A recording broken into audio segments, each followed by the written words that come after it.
Hello, welcome to Speech Talk Live, episode number 33. My name is Jay Ozan. I'm the host of this show, and today we have on Atul Wankade and Julie Wu Finkelstein, and they'll introduce themselves once I finish my intro here. I'm based out of Hazlet, New Jersey, which is approximately 50 miles away from New York City. And I do three things. One is I coach people who have to give high-stakes speeches. Second is I mentor this Coursera course called Introduction to Public Speaking.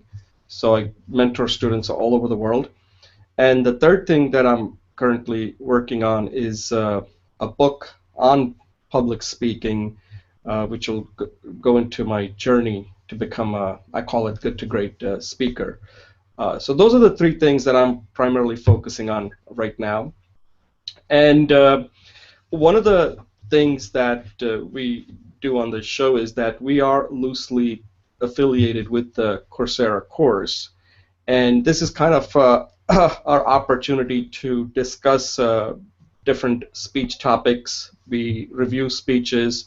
So the focus is primarily on speaking, not necessarily public speaking. It could be, conversation, because we think like every time you are speaking, it's public, right? So the thing I always like to say, there's no such thing as public speaking. It's good speaking, bad speaking, and if you decide, no speaking.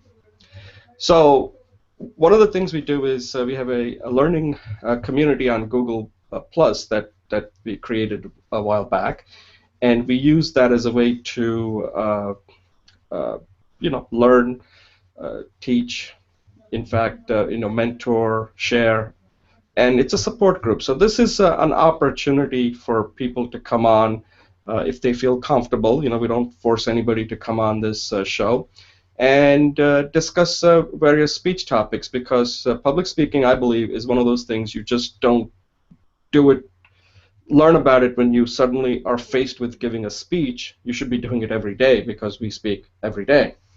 So today's show is going to be, we're just going to have discussion on three topics. And the way the show is going to go today is once I'm done with my intro, I will have Julie and Atul do a quick intro. And then we move into what I call as a 3-minute speech segment. And this is sort of like a freestyle, where you take any topic you want to discuss, and you have 3 minutes. You don't time anybody here, but try to keep it close to 3 minutes if you can, and just see how it goes. This is your opportunity. It's our opportunity to practice. And then we're going to talk about, then we move into the show, the three segments. And like I said, these are discussion topics. The first one is, it's a general topic, like why do people, I call it, suck at public speaking. So I recorded a video that I've included that hope Atul and Julie had a chance to view it. And this is sort of, I want to get their input into it. This is a discussion. And I think there are three things. There could be many, but these are the three main things I've come up with. Fear, time, and method. So we'll have a discussion on that.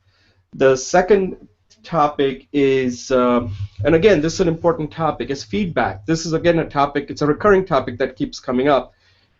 And feedback is very important because you need feedback.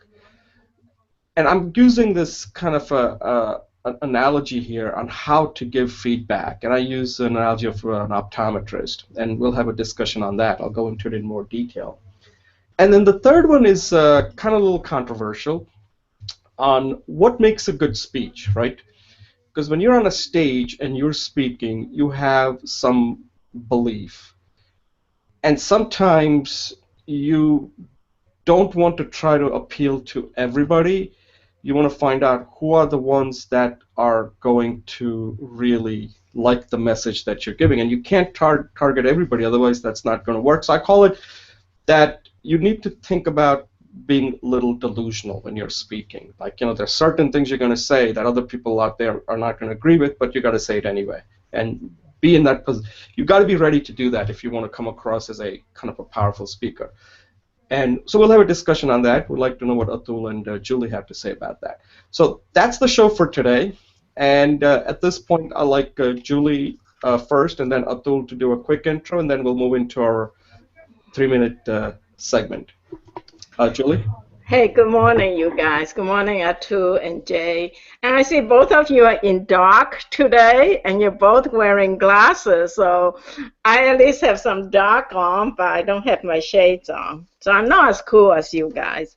But I'm Julie Wu Finkelstein, as Jay says. I grew up in Hong Kong, moved to Canada, and I had my career in, I actually have had two careers, one in IT, and the other one I was a body worker healer. So right now my goal is to using both the system techniques, the management techniques, business techniques, and my body-mind techniques to link the vision into action, in the sense that some people are vision-oriented, they have lots of dreams, and some people are like just very active and high energy level.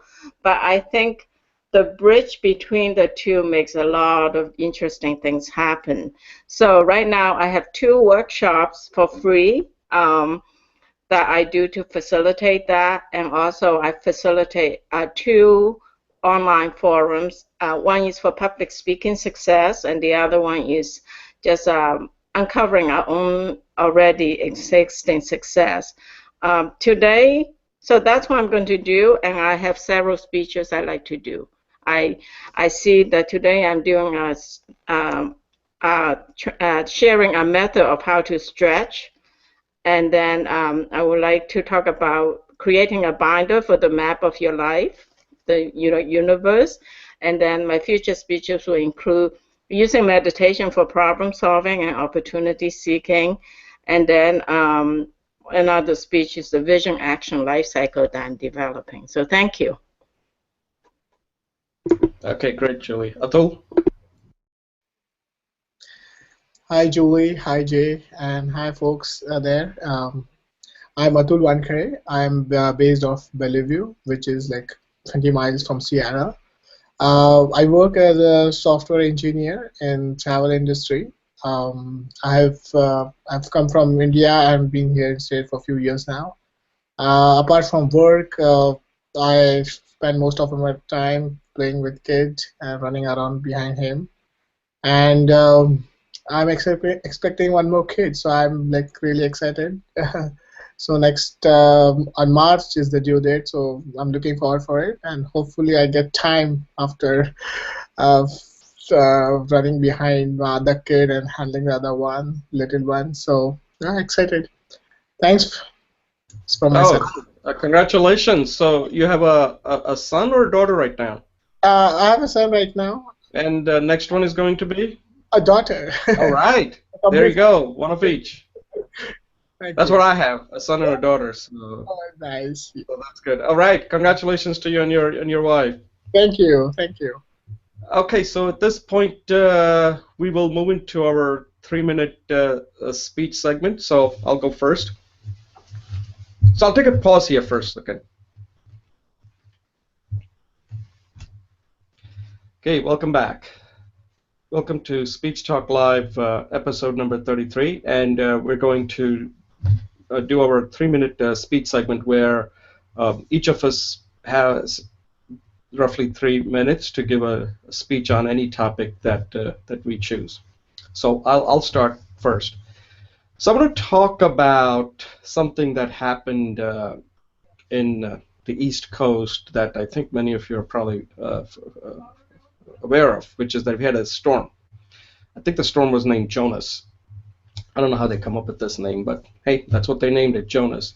And it happened last Saturday, and we got close to 2 feet of snow. They were predicting, the meteorologists were predicting about 8 inches, and it turned into almost more than 2 feet. And with drifts, it was even more difficult. So on Sunday, I go out and start shoveling, try to create a path to the road, so that at least I can go out and just feel like at least I have a path to the outside world. And then there were these pickup truck came, and there was a guy there. The driver says, "Hey, do you want your driveway and the sidewalk cleared?" And I was like thinking about it, and I said, I said, but like I said, how much do you charge? How much are you going to charge? He said, well, about $100. So I said, but wait a second. I said, but you don't even have a snowblower. There's a lot of snow here. How are you going to do it? He said, oh, but I got like, total 4 guys here, so we can get it done pretty quickly. I said, no, I don't want you to do it because if you got 4 people, if that's what you're going to do, I think we have them too. Of course, in my case, I have my 2 kids and my wife, and they don't know this yet, okay? So I said, no. I said, last time I had this guy, they had like 3 people, and they had a snowblower and some other equipment, and they did it for $50. So I said, no, I'm going to pass on it. So they left. Okay, so then my son came out, and then my daughter came out, and they started shoveling. And then a little while later, my wife came out, and she started complaining. And I, like an idiot, told her, I said, oh, by the way, there were these guys who came, and they were going to do it for $100. And she started like, so why did you not take it? You're in no position to shovel the snow. It's like 2 feet. Are you crazy? And we have 3 cars we had to get out, because I also take my parents' car and we put it in our driveway. So she was not too happy. And she was like constantly complaining that you should have gotten those guys to do it. This was just ridiculous. So we started shoveling, and to make the story short, we ended up clearing out the driveway and also the sidewalk. And it was hard, but I think I learned something important there. And I think you can do this with the first snowstorm. I'm not sure it's possible after that. That it felt good. It felt good in the sense that it was like we don't get a chance as a family to do a lot of things together, and this was sort of our way to really like work together doing something which was difficult, which was to clear out an entire driveway and the sidewalk. And the snow was really like near the road, it's really compacted, and I think it brought us a lot closer because it felt like we achieved something. This was a major snowstorm. We were out there for like more than an hour clearing out the driveway. So even though a lot of people out there were complaining about the snow and this and that, now I look at it, and I know my wife at that time, I don't know if she's gotten over it, but then I said, listen, this snow, there was like a good thing that came out of it. How often do we actually go out and work together as a family, try to defeat something that was that was pretty tough? And we were sore, everybody was tired, we all had a good night's sleep, but I thought that next time when you have a snowstorm, don't look at it as oh my god, what am I going to do? Go out and get your whole family out, and who knows, it'll bring you guys closer together. So there is something good that came out of that storm, but don't tell that to my wife. All right, Julie. Thank you. So you took the family on the hero's journey, like Joseph Campbell says. So you should tell her about that. You're all heroes now. Thank you. Excuse me.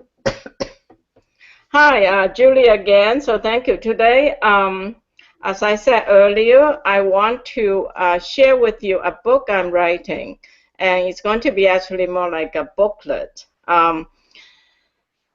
And this was validated by a recent Google talk by this genius called David Patterson. Is do small. It's better to do 3 small projects or 10 small projects than 1 big project, because he says the amount of learning it correlates with how many projects you do, not how big a project you do. So that was very interesting. Anyways, I have learned these 10 stretches, and I'm a professional body practitioner in several fields. But this one was from this Zen teacher, body worker practitioner called Everett Ogawa, and he practiced a structured 10 sessions that takes the base of Ida Rowe's work and add the Moshe-Feldenkrais's work. And I'll go back and explain these terms and then add the emotional techniques. So for me, Jay made me say that I have to say one word for my purpose of this book. So the purpose of this book is the stairs, because it lets you start where you are and lets you get to where you want to go. So to me, in any human endeavor, we start off with a lot of pain and doubt. You know, life's a bitch. So, but then somewhere you get to, if you continue this evolution, you want things and you get things, and then you want more things and you get more things, and to me that's success. You have the power to succeed. And then, believe it or not, at some point you realize that all that success is not satisfying, because there's something else going on, something a little deeper. Maybe who you are, maybe the meaning of your existence, right? So I call these 3 stages. First thing is health. You have to have good health. The second stage is energy and power. You need to have physical power, mental power, concentration to succeed. And the third one is serenity, happiness, or enlightenment. Now, it's not that you don't have any of this along the way. All 3 things goes on, but the proportions change. So I'm sorry, I forgot to time myself. How many more minutes do I have? I can't hear you. Can you use your finger? You can start. Yeah, you can start wrapping up in another 30 seconds. Okay, great. Thank you. So these stretches are really powerful, and I really like the idea that it's something that's your friend for your whole life, because it supports you, and that's the word support or bridge. If I have more time, I will explain why it's so great. But I would just say that it combines the Eastern wisdoms with the Western knowledge. So Ida Rowe was a chemist professor in Columbia University, and she brought in a lot of the structural intelligence. And then Moshe Feldenkrais was a PhD physics teacher, researcher for the Israeli government. On top of that, he also has a 9th degree black belt, and he teaches defense. He's dead now. He taught defense to the French government and to the Israeli government. So out of that came a lot of Western techniques and Western wisdom. And then the teacher, Everett's teacher, was Dablé. He studied with Ida, personally, Moshe, and many other Western teachers. And then he discovered this Zen center called Chozanji, which is in Hawaii. Teacher was a martial art master, and that was how he attained enlightenment, through the martial arts path. So he understands power, energy, and putting that into life. And so this is all about using all the techniques of East and West, but it's simple and it's easy to get started with.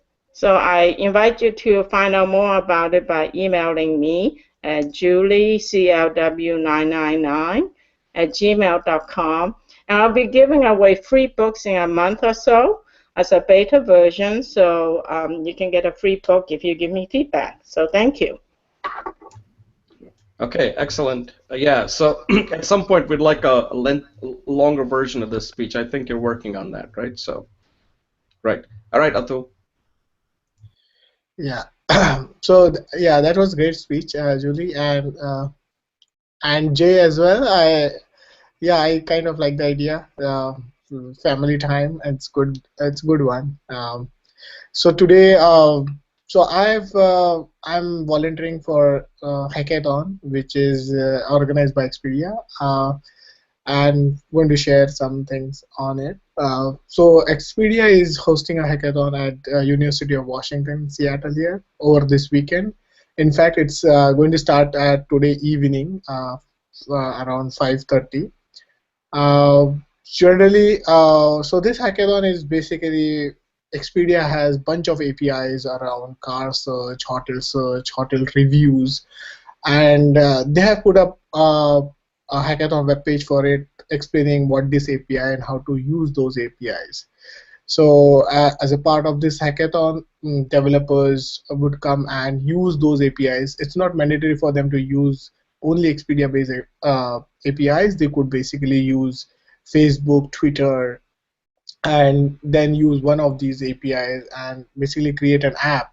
And at the end of this 3-day event, like what we'll have is uh, they are uh, going to present their apps to the judges, and then based on that, there are a bunch of prizes. I'll go through a list of prizes. Like first prize is $5,000 Amazon gift card and 100K Expedia rewards points, and then others are including like second prize is like $2,000 Amazon gift card and 100K Expedia rewards points. So good, very good prices. And generally, what it does is like what judging criteria is picked up is basically implementation completeness. Like once you develop your app, is it complete or not? Is it half baked or is done very nicely? Other thing is innovation and creativity. How innovative you are in using those APIs or your app.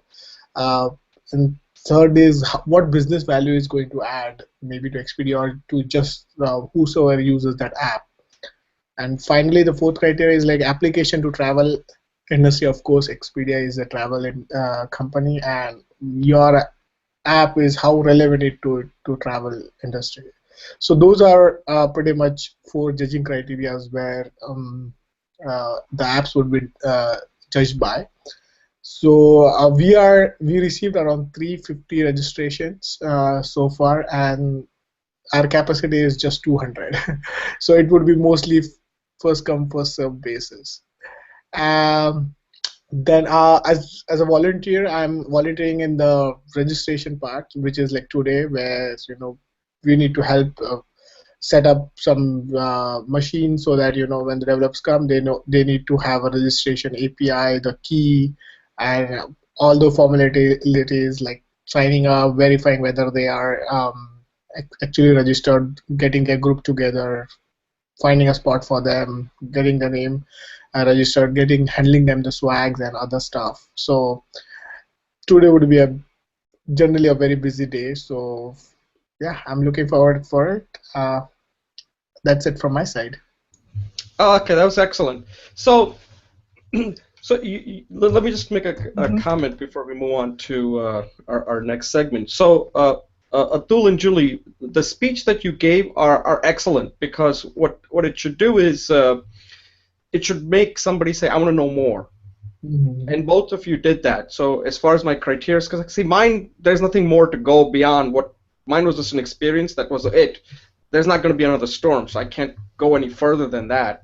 There's not much more to tell. It'd be more about like, okay, is your wife okay with you now or what? So I mean, there's not much I can do with that, right? It was like, this is what happened, and that's it. Yours is like a continuing thing. There's a continuation there.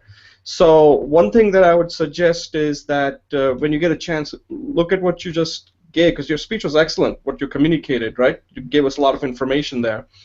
I would say that when you go to the event, either make notes or even record it and share us what your experience was. And you can either do that as a 3-minute segment or do it as a separate speech altogether. And expand on what you just did. Like, a lot of people may not know what hackathon is. So I'm just giving you an idea, because you can do more here. So you can, like, part of your repertoire, right? That as a thought leader, that you're going to explain what hackathon is, and then you're going to give a specific example of your this particular hackathon that you're going to be participating in, and then you can talk about the experience that people had. Go talk to people and kind of act like a reporter. Okay. Act like a journalist, that you're going there as a reporter and you're going to explain to people who may not know what a hackathon is, and then you can give us your opinion on, what are the good things, what are the bad things, what could be done better, etc., and what others can get out of it, so that in the future, like if I wanted to do a hackathon, how I can prepare for it, What language do I need to know? So give me as much info. I don't think this can be a 3-minute segment, so you may want to take this and turn it into an informative speech. That's what I would recommend. Okay, great. A good opportunity for you, because everything you're going to do here is something you're going to be familiar with. Yes, yes. Right, so there's that's something that I'm going to give you as a homework to do. Perfect. Julie, do you have any comments on that? You know what? I think that would be really cool if you do something and then share with maybe the other volunteers. That would be cool. Maybe you can even get a quote from them. You know? Yeah. So Atul, here's the thing. I just think it's a great idea. Yeah. So Atul, after you do that a speech, and then we can review it, and then you want to send that out to your colleagues and everybody as a way of like saying, hey, listen, here's something I put on a YouTube as a way to, because this is a public event, right? This is not some private event. So that way you can establish yourself as a thought leader among your colleagues and also within the company. So if you have like a camera or something, you have like an iPhone or something, yes. take pictures. Okay. Take pictures, and if you can, if you want to, like I said, act like a journalist, even get quotes. That would be so cool. In so fact, that way you can turn it into maybe like. You can even get it put into a community newspaper. Yeah. I mean, it's since you have it all done, you know. Okay. Yeah, if you want to do that. Right now I was just thinking about doing it for yourself. Like this is something that you're going to put on a YouTube and explain to people what a hackathon is. So you come across as a person who really would be the go-to person next time there's a hackathon. Then somebody within the company would say, wow, look at Atul. He went above and beyond what anybody else did. So this is how you. It's a high stakes. This is a high stakes situation that you're going to create for yourself. Okay, let me go and try it. Yeah, go ahead. It's not high stake. It's high opportunity. There's not that much. Well, I guess it's high stakes in the sense there's high opportunity, but there's no high risk. Yeah, okay, that's probably the better word, high opportunity, because you can't lose anything here. Right. But there's an opportunity to gain. Yeah, so I think Julie's right. This is not a high stakes, because you're not giving a speech or you're not getting involved where you could get a job or something like that. So I think she's right. This is a high opportunity. There you go. Julie, that's a good feedback. You know what? I think a stakes is risks and opportunity. In this case, there's no risks and there's great opportunity. And that we should always take step up for the high opportunity, low risks. That's my strategy. All right. So the thing is, so although it's a 2-day event, but I'm just going for 2 days for registration because I'm in that committee. Tomorrow and the after tomorrow I'm not. So you may want to go tomorrow. You may want to show up and say, since you're doing the reporting now, you may want to go there and act like, okay, I'm going to really get more out of this and turn it into a little mini project for yourself. Yeah.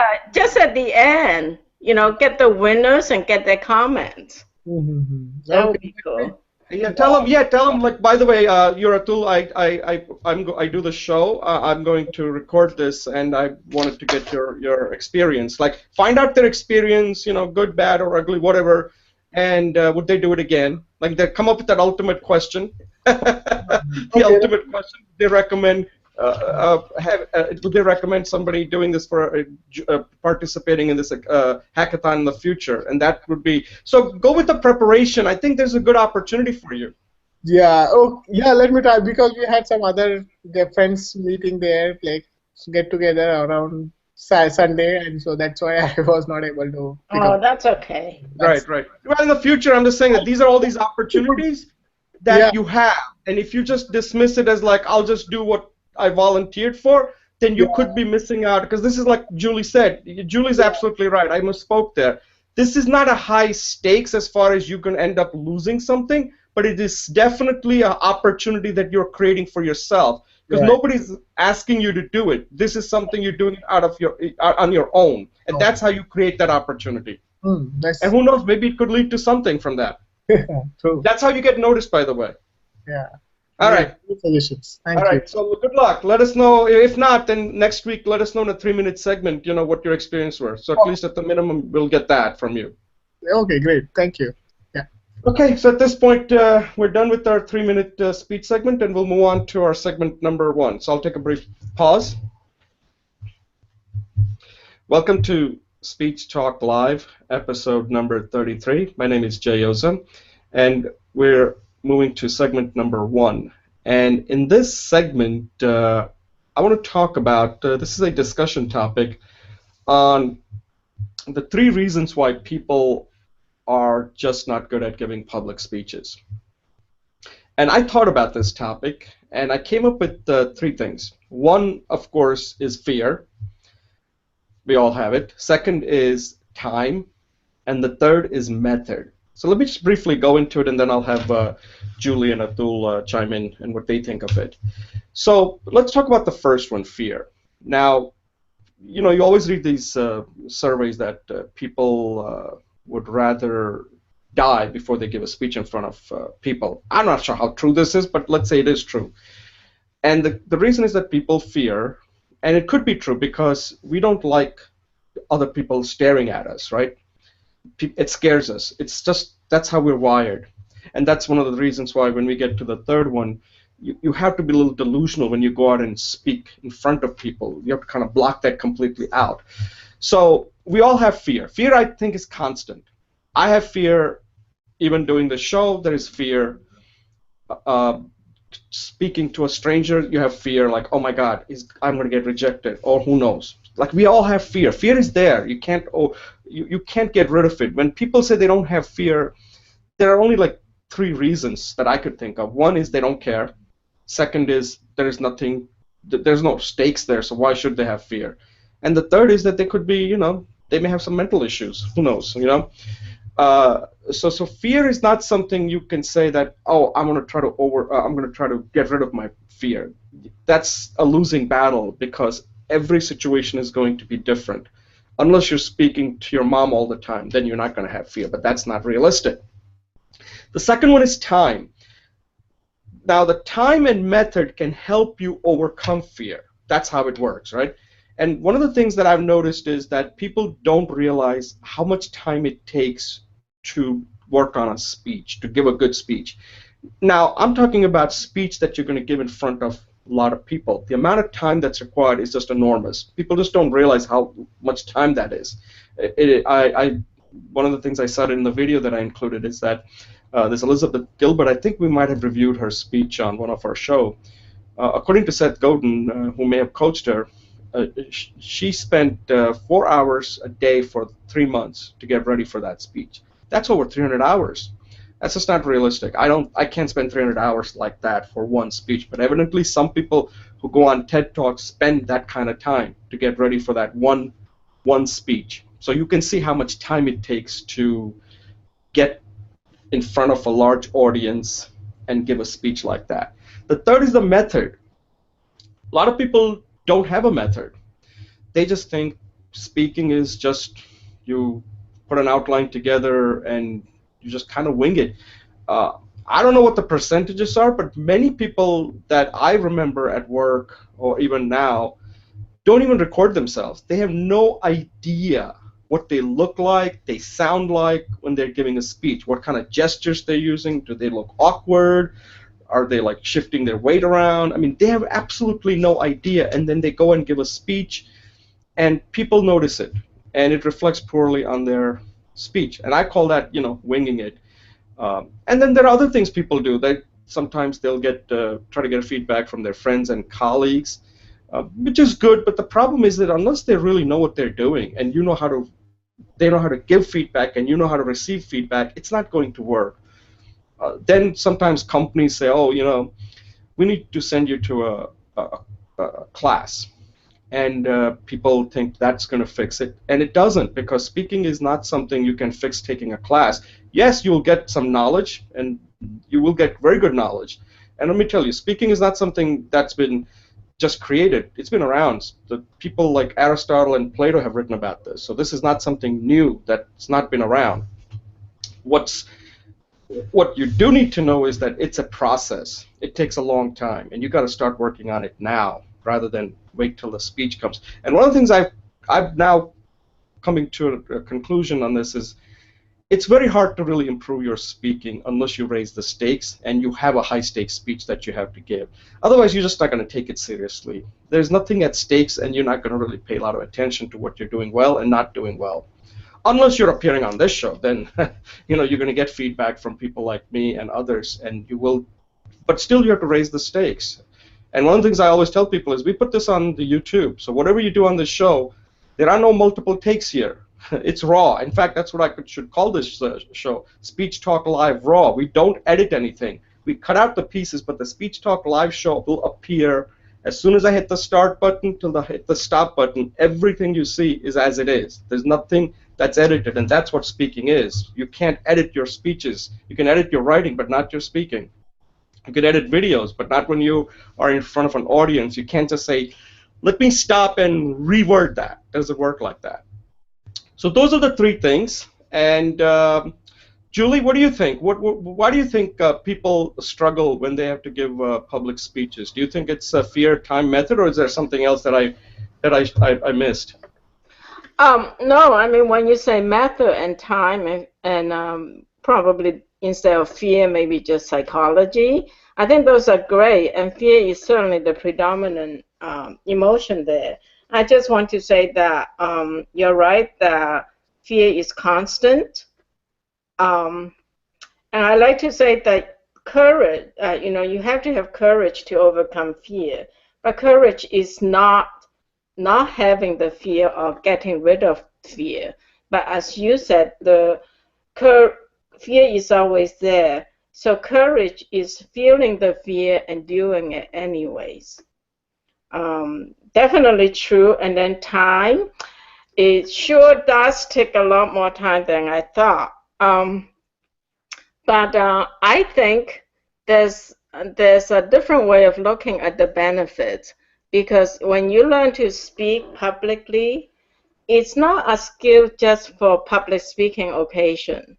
This is a fundamental communication skill, and it's happening constantly in your life, So when you leverage that investment of time over all the conversations you have, you will discover that it's an excellent investment for your time. And then method, I found Jay, your discussion of the method very, very interesting. I think you're really good at systematically breaking down things and serializing it. And I think that's a great analytical skill. Perhaps there's a speech there. And finally, just in terms of public speaking techniques, because this is a public speaking program as well, I really appreciate the way you transitioned from the body of the language into the summary conclusion, because you transition us with saying a very nice way, let me tie it together for you. I really like that phrase, so you will hear it in my speech. And then finally, I like the way you identify the three components or the three factors again, but you transition it from negative to positive, in that you started off with why people are not good, but in your summary you said by practicing and understanding the factors, you're ready for a high stakes speech. I really like that summary, so I just want to appreciate that. That's my my story today on this. All right, thanks a lot, Julie. Atul, so what do you think? You now participate on the show, and you've been taking the Coursera course, and also you've been speaking at work. So what do you think? Fear, time, and method. Perfect. I think you have nailed it down pretty much accurate. That fear is the most important thing, and of course time and method. What I think is like time and method would be like, can they be like merged into a kind of say practice? Because time is, of course, you can take like somebody can take like 2 months of time to do something, and somebody can just do the same thing in 1 week. So I think it's time could be like, it's is relative. So something more could be like a practice, like how you practice, keep on practicing. That's where I feel after fear, it could be something called as practice, where you practice to make it better. So, and then it might take some time, or it might take more time. But taking time means basically you are practicing something. So that's what one thing I maybe not exactly related to time, but could practice be replacing time, or maybe added to one of those two or three things which you said. From the, I agree with Julie, like how you put your positive, from started with negative and then ended with positive part. It's motivating also, like something, at the end people love to have something, positive or something uh, good at the end to make things better. So I like that thing too. But yeah, overall great, Jay. I think you got it pretty much right. Yes. Yeah, so thanks a lot, Atul. Yeah, so the thing, and again, this is kind of general, right? Because to go into specific would take even like the method would take a long time. The thing I'm talking about time is that just letting people know that there is a time factor here. Because remember, the fear, like if you agree that fear is constant, and it should be constant, right? Because if you don't have fear, then it's like you're not talking to your grandma all the time. You shouldn't have fear talking to your grandma unless your grandma happens to be really mean, which is never the case. But the thing is that the time will depend on the stakes that you're dealing with, and also what Julie said, that the opportunity. If the opportunity isn't there, then why would you prepare? So that's why you'll always have to look for it. Like, is there an opportunity? Is there a stakes here? That's how the time factor comes in. How much time you will put into that, right? And then the method is there so that you're optimizing that time. Because because what TED does is, and this is what I've noticed, that a lot of the people that TED, this is a profile of TED. Let's say you have an amazing story. Like Julie's got an amazing story. She comes from Hong Kong, China, Hong Kong. So TED would probably be interested in having her give a speech. Okay, and then they take these people and they just train them for the next 3 months, and then they go out and give a speech. So they spend a lot of time. They put in a lot of time. Now, most of the, like, you're at work. You work at Expedia. They're not. You can't just take away 3 months of your time to give one speech at Expedia. That's just not practical, right? So what I'm saying is that you need to work on that method right now, and it may take, like this Coursera course is a way to learn about public speaking.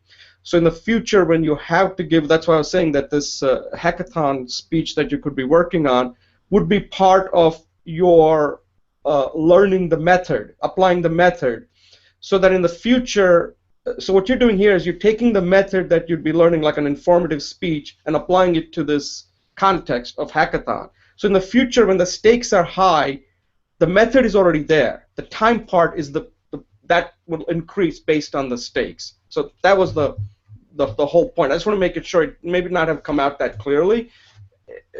And that's how, so I don't want people to think like, okay, there's a time, it's kind of nebulous. It's not that nebulous. It's very, like you said, it's variable, but it depends on the method also.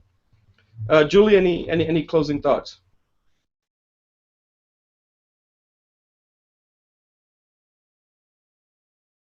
Atul, any closing thoughts, Atul? No, very good. Okay, so in that case, we'll wrap this up, and we'll move on to take a pause and move on to our next segment. Okay, welcome to Speech Talk Live, episode number 33. My name is Jay Oza, and we're moving to segment number 2. And this is a recurring theme that we seem to bring up quite a bit, and it has to do with feedback. And feedback is very important. When you're giving a speech, you want to receive feedback, and also at times you may have to give feedback, but they kind of go together. I don't think you can just be good at giving if you're not good at receiving. So feedback is both. You cannot just go to a person who just gives you feedback. that person also should be able to receive feedback. Otherwise, I'm not sure how good a feedback that person is going to be able to give you. So I was trying to come up with something to explain people, like what's a good way to do that. And feedback is a very tricky thing. Like, for example, if I go to Julie and saying, Julie, so what did you think of my speech? Even though I'm asking that question, you shouldn't give, you really shouldn't give, even though I'm giving her the permission, but you still should not give, like, oh, Jay, I like the speech, but you should do this, like that, like something like that. You got to be very careful. Feedback is, by the way, time consuming, okay? And she would be right because she wants to help me. At least that's what she's saying. I want to help Jay. But most likely, I'm not going to receive it that well, because if she just figured out something, I am going to say, oh, damn it, how come I didn't figure that out? Like, it's one of those things where you want to be helped, but you don't want to be helped that directly, right? You want to be able to face, like when people say, people don't like to be sold, they like to buy. That's the same concept when it comes to feedback. You want to buy, you don't want to be sold. The question is, how do you do it, right? How do you do it? What kind of language do you use? So I said, okay, you got to use the language that an optometrist uses. If you ever gone for your eye examination, and Atul looks like Atul is gone. Oh, Atul is gone. I was like staring at the camera.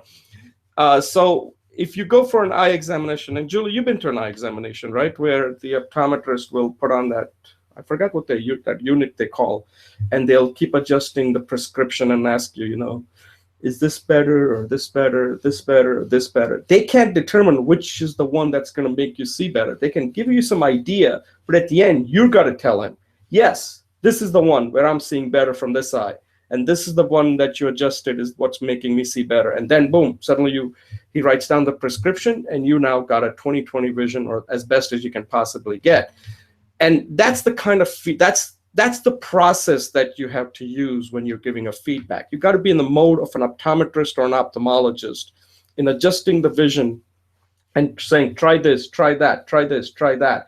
Now, this is, of course, with vision, it's easy, but with giving a feedback for speech, it's time consuming. That's why you have to be careful. Who do you ask? If that person is not going to sit down and work with you like that, most likely you're not going to receive it. And in fact, you may end up resenting that person for coming up with something, because just telling you something is not something you're going to be able to do. That person's going to have to make you tell them, yes, I think those are two things. Let me see. Try this or try that. Which one works better? And then you come up with it. So then you feel like you own it. You came up with it and you own it.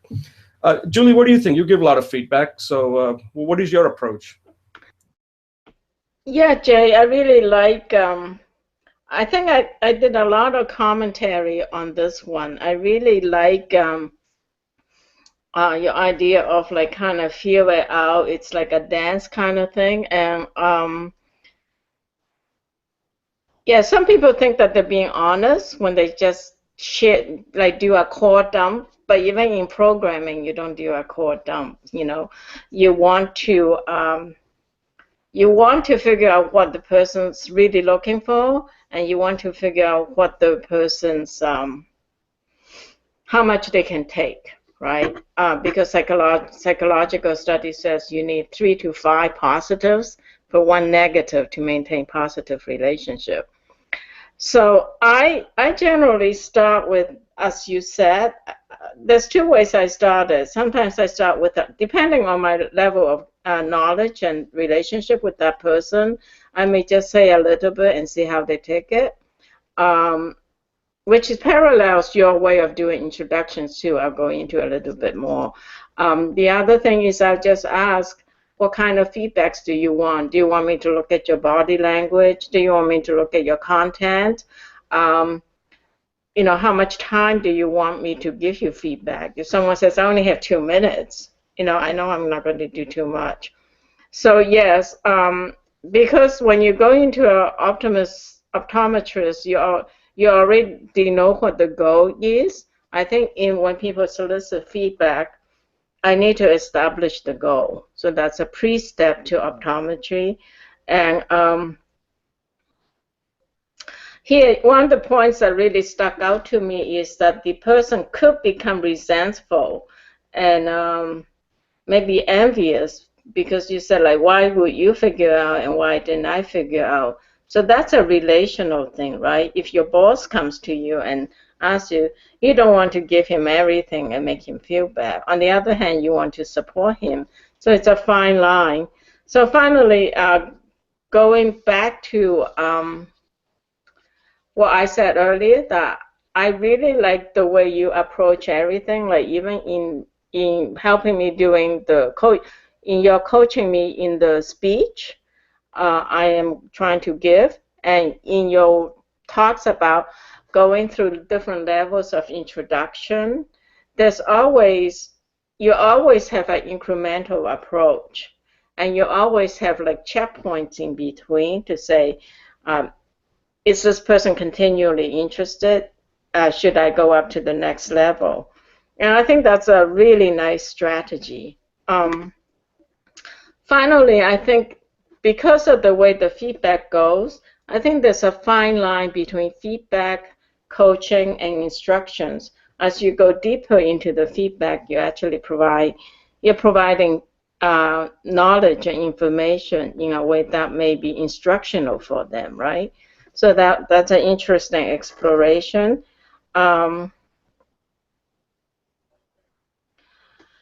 And yeah, I think even in a job interview that you were talking about in networking events, you always use that incremental approach. So I call that incremental refinement and enrichment.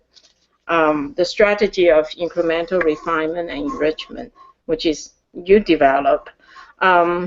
Also, like your nice transition into the summary, and I like your ending statement. Yes, I can see clearly now, because that is a very culturally meaningful statement and has emotional appeal, and it implies the process of going from not being able to see to being able to see. So it fits really well into the optometrist metaphor that you were using. So that's my story for today here. Thank you. Yeah, thanks for the feedback. And I'd like to ask you a question here, and it has to do with that when somebody asks you for a feedback, because this is what I was thinking, that if you're talking more, then that means that that feedback is probably not going to be. Your job is to get the other person to talk about. You can only suggest things, saying, okay, let's try these two things.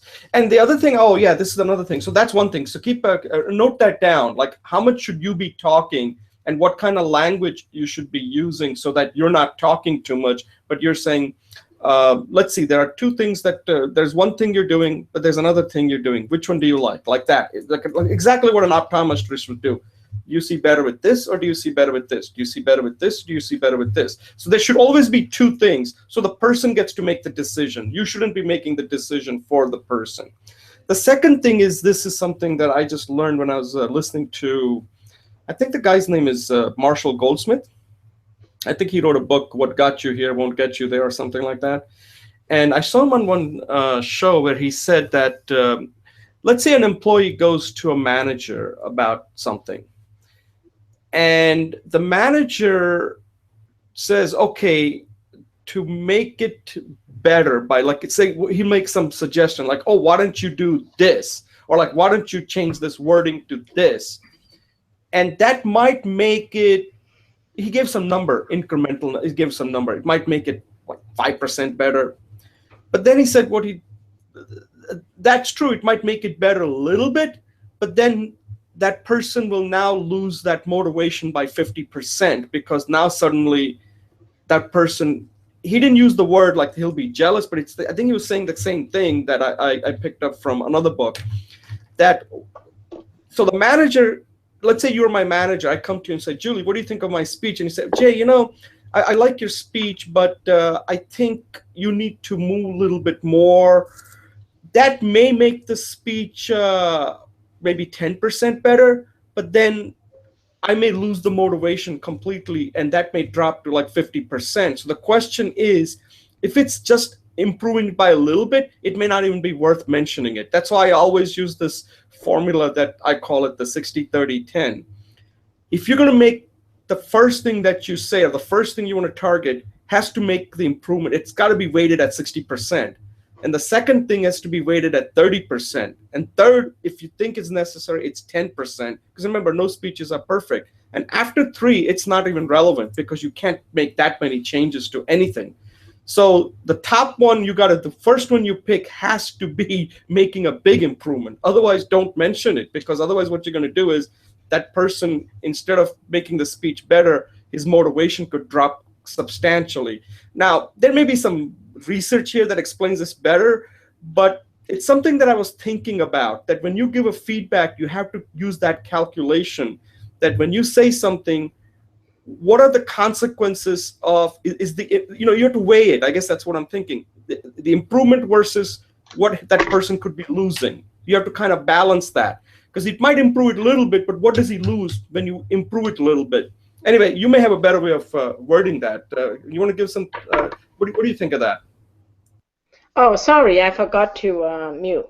Yeah, this is a very interesting topic, because when I'm facilitating a workshop and I'm in a leadership role, I really try to be not charismatic, because I don't want people to project what they think is successful or high ability onto me. So actually, when you become, like you always say in speeches, you want people to learn something. More than that, I think what you're saying here is, well, I don't know if that's what you're saying, but this is what I'm taking, is I want people to feel better about themselves, to have a sense of confidence about their ability.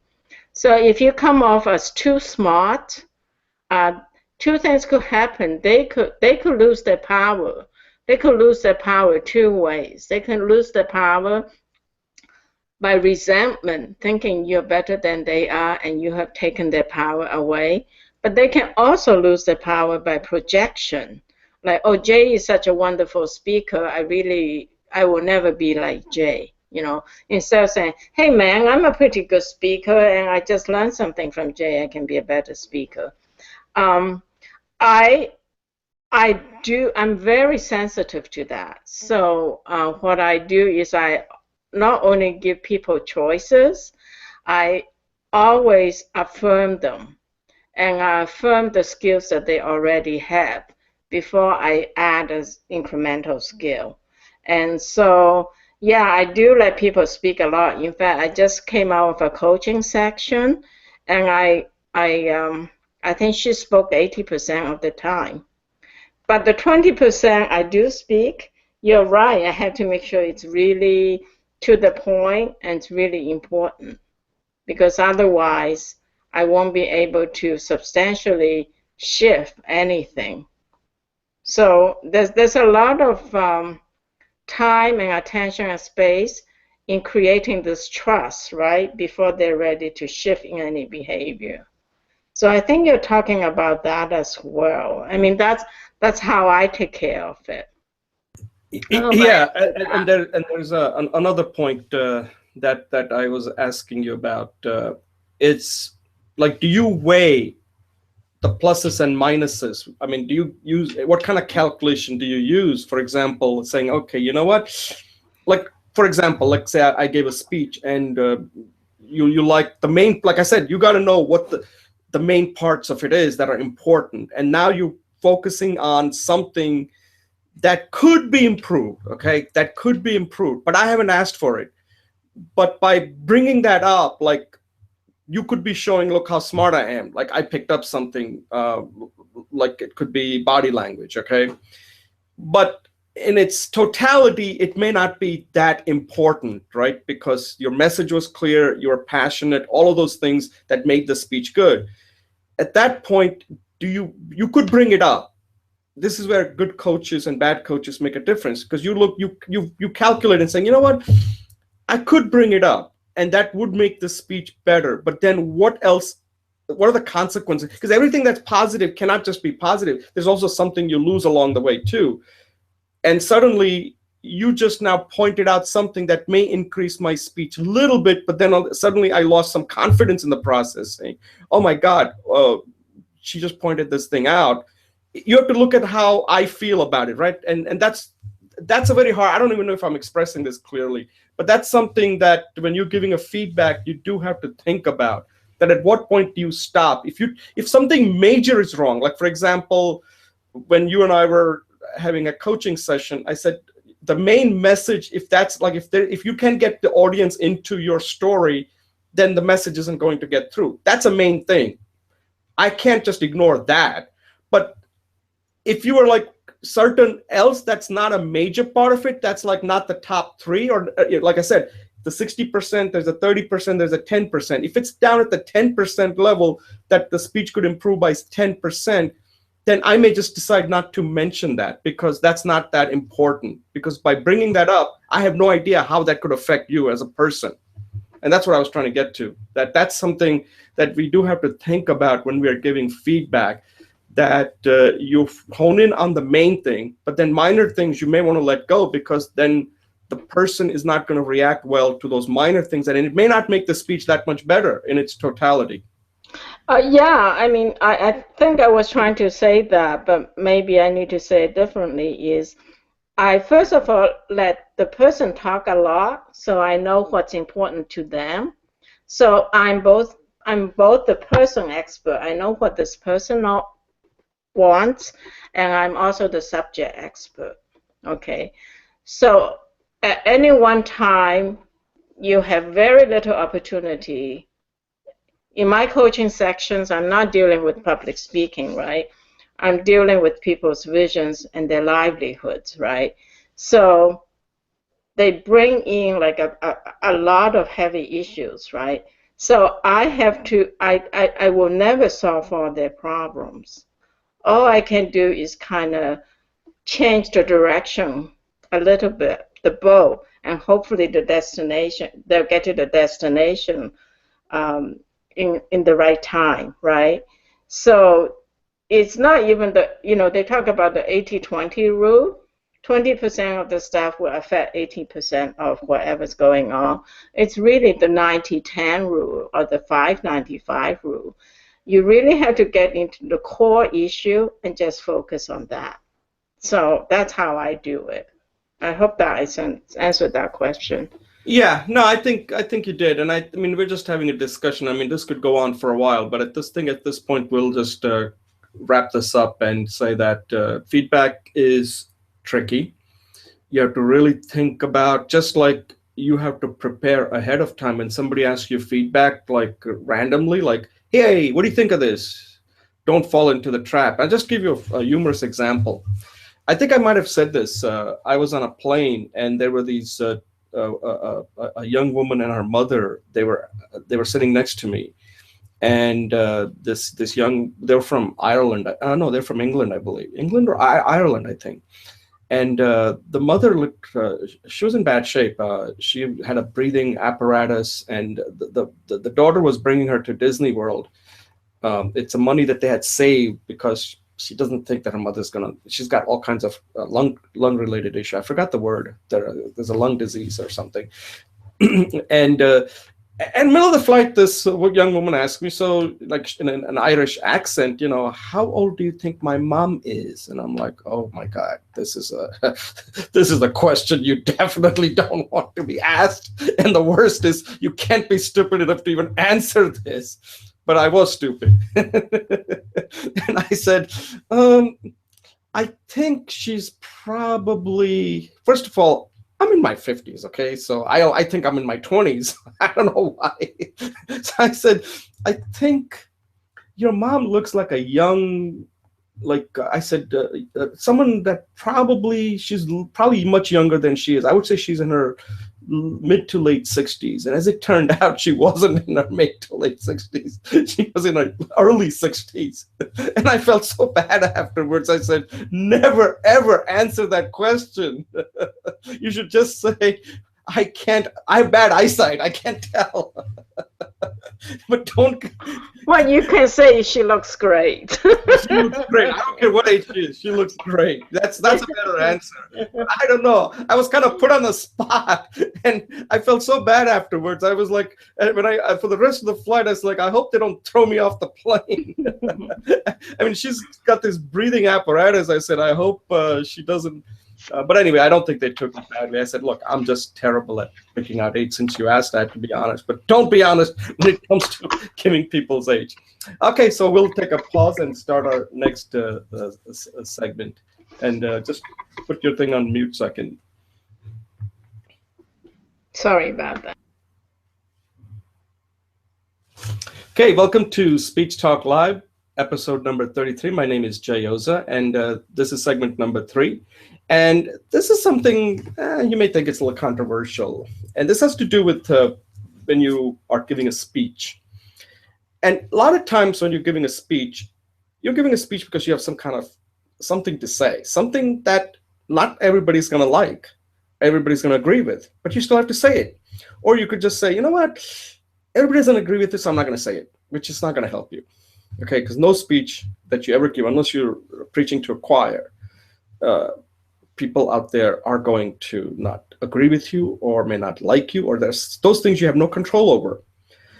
So I said to myself that when I look at these people that are speaking, take anybody that is famous speakers, you have to be a little delusional, because the thinking is that you know that there are people out there that don't agree with you, but you're still going to say it. And whether you are a politician, which we know are definitely, they're not a little delusional, some of them could be really delusional. Okay. And then you look at people in marketing, definitely delusional, because they promise things that they know that never going to work. But as long as they think it, that's good enough, right? I think that's delusional to an extent. Then you have coaches. So anytime you're thinking about a future, there is that uncertainty that allows you to get away with being delusional. And sometimes with politicians, the problem is they're delusional even if there's a proof there that completely contradicts everything they're saying, but they still act like it doesn't even exist. So I'll give you an example, like climate change. If there are 100 scientists say there are 100 scientists, if 98 of them say that there is definitely Earth is getting warmer, and there are 2 out there that are saying, well, I'm still not convinced, people who don't believe in it will latch on to those 2. That, in my opinion, is delusional, because the overwhelming proof is that there is a climate change, there's change taking place. But they're latching on to these 2 for whatever reason, for their political agenda or whatever.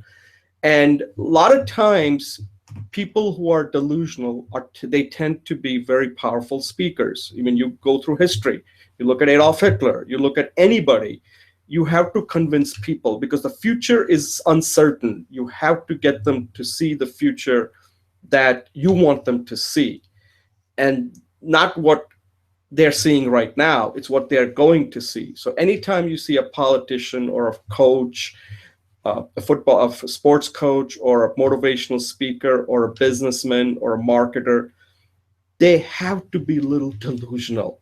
So what I'm saying with this thing is that if you're giving a speech, you have to ask yourself, are you being a little delusional or not? If somebody says, like, if I ask Julie, said, Jay, that's a good topic, but I think there's some little bit of delusion there that this is what people are going to agree to. I think that's a compliment, because that means that you are going to target the few people who think like you. And that's all you can do, right? The others are never going to agree with you. But if you get talked out of it, that's the worst thing that can happen, right? Because then you would never have Steve Jobs developing an iPhone or a Mac or anything. There has to be that element of delusionality, if that is a word, in order for you to be that powerful speaker, to get other people to believe. So I just wanted to have a discussion on this, that what do you think of this? Is this something that you have to take into account when you're giving a speech, that it should be a little bit delusional? Otherwise, why are you giving it if everybody already is agreeing with you? So Julie, what do you think about this? You have some thoughts on this. Thanks, Jay. Yeah, so the two key concepts that I got out of your speech, which I totally agree with, is be passionate. Be passionate about whatever you're speaking about. And the second one is crazy wisdom, stepping outside of common sense. Trungpa Rinpoche was a very famous Buddhist teacher who came from Tibet to England, then to America. So in that sense, I think you said something like, if you really believe it, then it's okay. This whole idea of being delusional and being a visionary, it's a tricky subject for me. So I would say, like when you say the future is uncertain, you want the audience to see your future, I think that's being visionary. Some people might call your vision delusional, but the word delusional doesn't sit well with me. I know you did it for controversy because it implies not connected with reality, that doesn't have any basis of reality. In fact, if you have a vision, that vision is not have any connection with reality. So people may call you delusional. I don't know if you have to be truly delusional. I think you have to be passionate and you have to be sincere about your vision. So you have to be maybe a visionary. The other thing is, you had said that maybe Bernie Sanders and Donald Trump really believe what they're saying, or the marketing people. I think that there's an ethical question there, that if you don't really believe it and you're saying it, then you're not being, whether you're delusional or not is not the point. I think the fundamental issue there is you're already lacking integrity. However, I do believe what you said, that you said sometimes delusional people are like very powerful speakers, because, and I add this, is they can be very persuasive because they are so locked into their reality. I think what you're saying at the end is right. As long as you believe it and you have evidence, go for it, And then you say coaches, motivational speakers, and CEOs. I agree with you. They sometimes present a reality that is not common sense reality. So in that sense, they're taking people out of our common sense reality into an alternate universe of things. And that, I think, if that's what you mean by delusional, then I will agree with that. Does that make sense? Yeah. So, okay, so let me explain. I think delusional is a mental illness. But when I say little delusional, what I'm saying is that if there is even a slight possibility that it could be true what you're saying, and you go with it, right? Like for example, like I gave an example, like a coach telling the team, yes, you're gonna win, because realistically they haven't played the game. So when the score is 0-0, yeah, of course, anything can happen, right? Like they say in football, on any given Sunday, any team can beat any other team, right? So what is the coach going to say? Guys, I'm going to be honest with you. Your chances of winning this game are practically zero, but go out and have fun.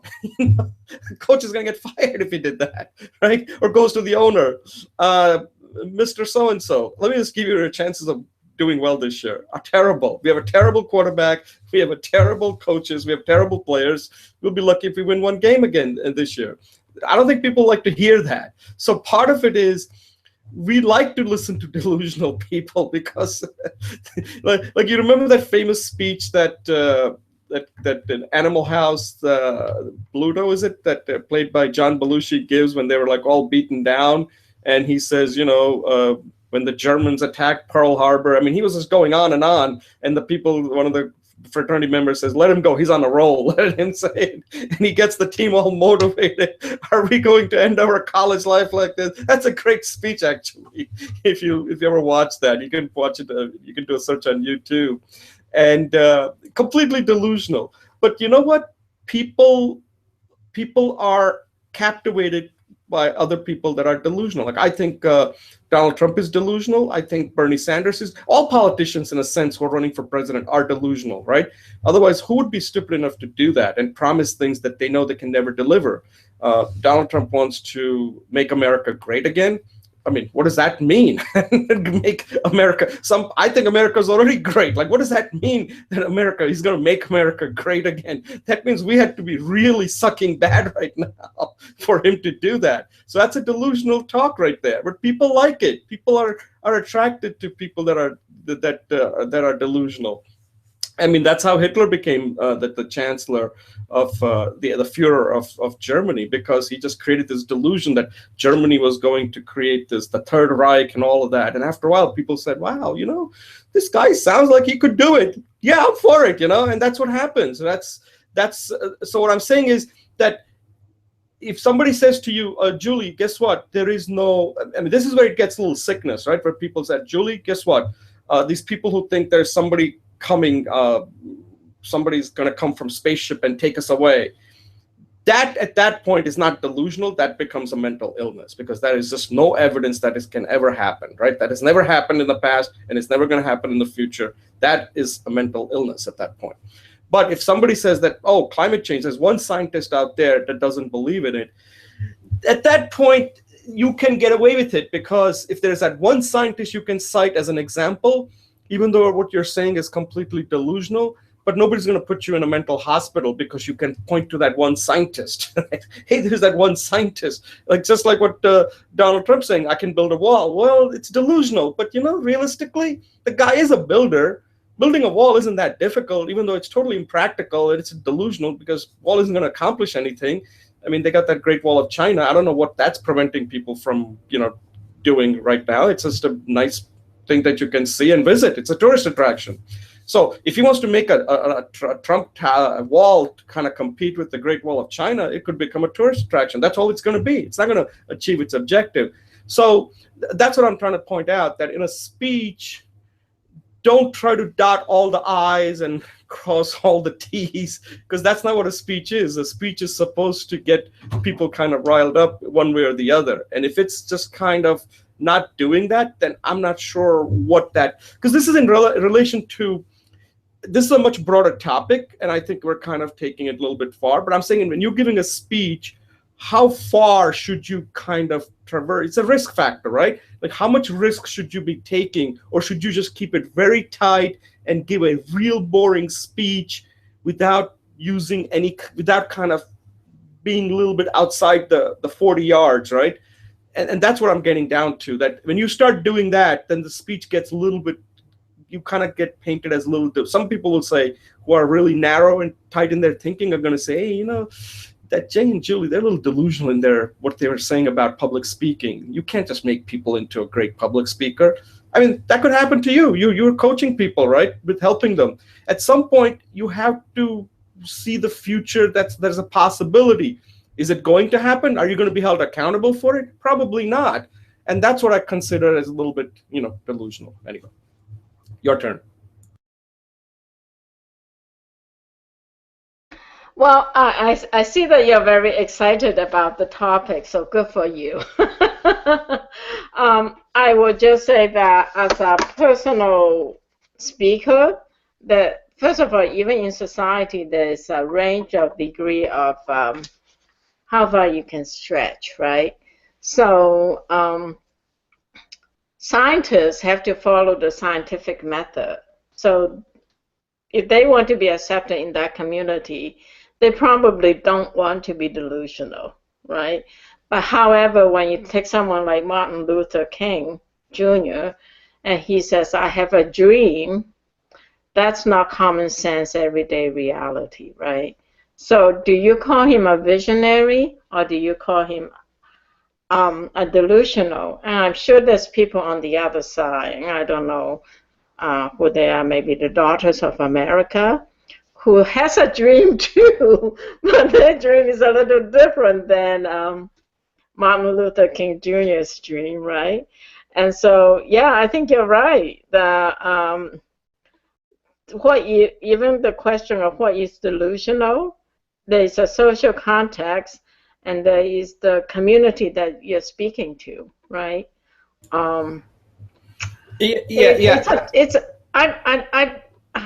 If you're giving advice to all the students on Coursera or you're going to coach, I think this question of how visionary or how delusional to be has to be modulated, right, with the context of who you're speaking to, what you're speaking about. But what's unquestionable is the passion that you want to make sure is there, right? And your own sense of faith in what you're saying. That is, no matter what speech you go giving. So if I look at the word delusional, I think there's a question of passion, there's a question of vision, there's a question of social acceptability, and those are different parameters that you engage in when you say you have to be a little delusional. So some things more than others in the context that it's in. So that's my answer. That's a good point. I think the way, I don't know whether you agree, I think, like, let's say if people agree with you, then you're a visionary. If they don't agree with you, then you're delusional. So if I tell people that, see, if somebody comes to me and wants to improve their public speaking, right away, they're coming to me. That means I know that they have certain things. This is how people get conned, right? This is how you get manipulated. Like when you go to a store, the store has a big advantage over you because you took the effort to get to the store, even though you're not thinking that way, right? You're bringing your wallet, you're coming to the store with your body and your mind into that store. For you to now walk out not buying something is really going to be hard. That's why, malls like people coming to the mall. Once you're there, then they just nickel and dime you to death. And that happens at concerts all the time. I don't know if you've ever been to any concert or any games.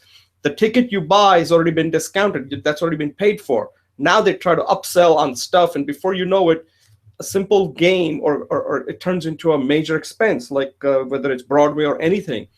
And that's what I'm saying, that if you came there, that means you already are sold.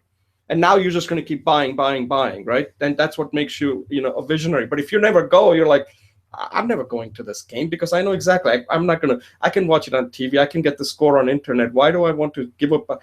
If you're thinking like that, and somebody says, "Oh, you got to go to the game. You're going to have a great time," I'll think you're delusional, man. That's not going to happen. I know it because I've been there before. Anyway, I think we've covered this quite well. So let me just at this point close this show. Any closing comments before I close it? Yeah, no, great. Thanks for putting all this together. Very nice topics. Appreciate it. Let me close this out. So again, thank you all. Thank you, Julie, for joining today, and Atul for joining. And for those who are watching it at the end here, I want to say one thing, that public speaking is an everyday thing. It's not something you can just wait till you have to give a high stakes speeches. Like I said, one of the things we talked about is the method. The method is something you start working on it, like Julie and I are doing. This is part of our method. Doing the show is our way of working on our method. This is like not method acting, it's method speaking, I guess. That's what you can be. I mean, maybe we just coined a new word here, method speaking. And at the end, remember one thing, you are how you speak. So keep working on it and keep getting better every day. And at this point, we're going to wrap this show up. Thank you. All right, Julie. So let's get into the miscellaneous talk. You had some topics that you wanted to discuss, right? How much time do you have?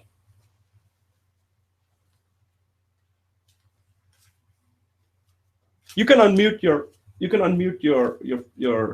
line. You know, my husband is still very sick. He's bedridden, so I probably should go in about 15 minutes. Okay, yeah, sure. And then if we things to pick up, then we can pick up. I don't know. Do we? Oh, you said that. You said that you want to talk about not doing the workshop, and that's fine. So I just took your name off it. So far, I only have one student. So is there anything else we need to talk about? Right. Because one of the things that I just wanted to be careful about is that, like anything on Coursera now, this is for us to kind of develop our skill set when it comes to coaching and speaking and all that. Mm-hmm. But like when people want to come on, I don't want to use up my time, because we've done this now for a long time. So at this point, if they're not ready to, because if somebody came to me and said, I want to work with you, can you help me? The first thing I would tell them is I would not just say, oh, well, before I start charging you for it, because I think my time is valuable. I think you and I know a lot where we can provide value. The question is, they would be paying us for the value because we put in a lot of time learning this skill. But one thing I would tell them is that if nothing is urgent, I mean, if they don't have a high stakes speech, then they should work on their method. That means that they should go through the Coursera course and do it on their own, like the way you and I have. And if they can do that, and then they have a high stakes speech, then I'm certainly available to help them. But what I'm not going to do is kind of act as a motivator, like, oh, you got to take this course. Because at the end, you've got to do the speeches. I can't do it for them, right? They have to really do the speeches. So that's what I was trying to say, that at this point, you and I are in a mode where, we're helping each other out. But other people, if they want to do it, they should at least finish the course and then join us and have this type of discussion and get the whatever help they need. Because otherwise, like one of the things we always talk about is the fear, right? And people have fear. And at some point, the fear is not just going to disappear by waiting and waiting. They have to take some kind of an action doing something. So the other thing I wanted to talk about was, so my book is coming along well. My part one, I'm splitting it into different parts because I don't want to get too far ahead, even though my part two is already done. So my part one, I'm going to clean it up this weekend, and I should have it to you by Monday. Okay. And then I'd like your feedback. So I'd like that initial feedback. So once I send it to you, that's my first draft. Send me some questions. You're really good with questions. So send me some questions. I think what I'll do in the beginning is I will just have you just kind of take a quick look at it, okay? Okay. And then once you say, oh, I took a quick, just take a look at the sections and maybe read a little bit and then come back to me and saying, Jay, what specific, you're using my method right here. What specific things that you want me to look into now that I've gone through it with I spent like a quick half hour and taking a look at that. What specific things do you want me to look at? And I don't want you to focus on the grammar and all that, because eventually I'll get an editor, because I went through Grammarly. The grammar and all that's not what I'm concerned about. I'm concerned about is if you were to read this, what is the main thing you're getting out of it? So think of it like you're reviewing the book, like that. But the initial take would be just to look at the organization and saying, Jay, this organization may require a little bit of, if I'm reading it, I may want this to be organized this way, that way, and that would make more sense if I was reading it. So read it like you are somebody who's trying to learn from this book. What are you learning from this book? Give me 3 things that you got out of it. That would be in more detail. So first take, once I send it to you, spend half hour or an hour, whatever time you have, and just give me a quick feedback that I see and remember, this is just the first part. The second part I can talk to you about, but any kind of help you can provide me will give me some idea on what to do with it. Okay, cool. Okay? Yeah. Anything else that you wanted to go over? I haven't worked on my speech yet. Oh, you know what I thought we could do? Instead of having Mondays to coach and then Wednesdays to talk business, I thought we could just have one meeting a week, and then we just rotate 1 week to talk business if we have any, and then 1 week to talk about whatever you need, which is the book, and then 1 week to talk about whatever I need, and you could coach me or whatever. Okay, so when do you want your next coaching session? Well, I think the next one we can talk about your book. Okay, so Wednesday we can talk about Wednesday the book. we can talk about the book. How's that? Okay, yeah, why don't we focus on that? All right, sounds good. Okay, so I'll let you. Oh, by the way, I told you, right? I know I emailed you. I don't know if you got it or not. Marius and I switched to Thursdays, so Wednesday anytime is fine. Okay, sounds. Wednesday is good. Right. Okay, so I'll wait for your invitation. And oh, great. I think these are really good. I mean, hopefully that's helping you.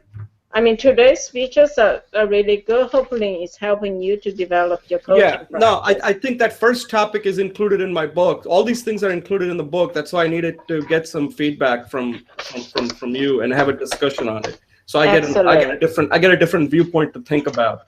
Right. And what else did I wanted to say? Yeah, and yeah. So once I have this, like I said, by Monday I will send it to you initially as a PDF, and then if you want to, I can create a separate directory and give you access so you can read it online. It's up to you how you want to do it. Oh, well, for the first round, where PDF is fine. If in the future, it'd be nice if I can make commentaries. Yeah, I want to figure out how to do that so that way. Are you a Google Doc? Is this a Google Doc? Yeah. You can just go on the share. Yeah. Put my name in, and then you can choose edit or comment. I would prefer I'll do edit because then I'll just put a different color on it. In the first pass, I just want you to kind of not the first pass, yeah. Not once you say like we want to figure out how to do it so that way, because I'm not good at these, I've never done this before, so I just want to make sure that it's not. I mean, I'll create a separate directory where you can give me your feedback. Right, okay? Right. What you do is you probably create a different book, right? A different copy. A different file, and then what happens is if you share that new file with me, and then what I will do is I will put my stuff in a different color, so then you'll see it right away. Okay. Okay. Yeah. Okay. But that's the next round anyway. Right. So let me just get it. Yeah. So I think what I'll do is I'll just create a separate directory and then just share it with you and send you an email. Okay, great. Rather than creating a PDF, okay? Okay, great. All right, Julie, thanks a lot and enjoy your weekend. I hope your husband starts getting better. It looks like he is. He wobbled out, and that's why I was turning around to see him. Okay. So All thank you so much. All right, okay. Enjoy your weekend. I'll see you next week. Bye. Bye.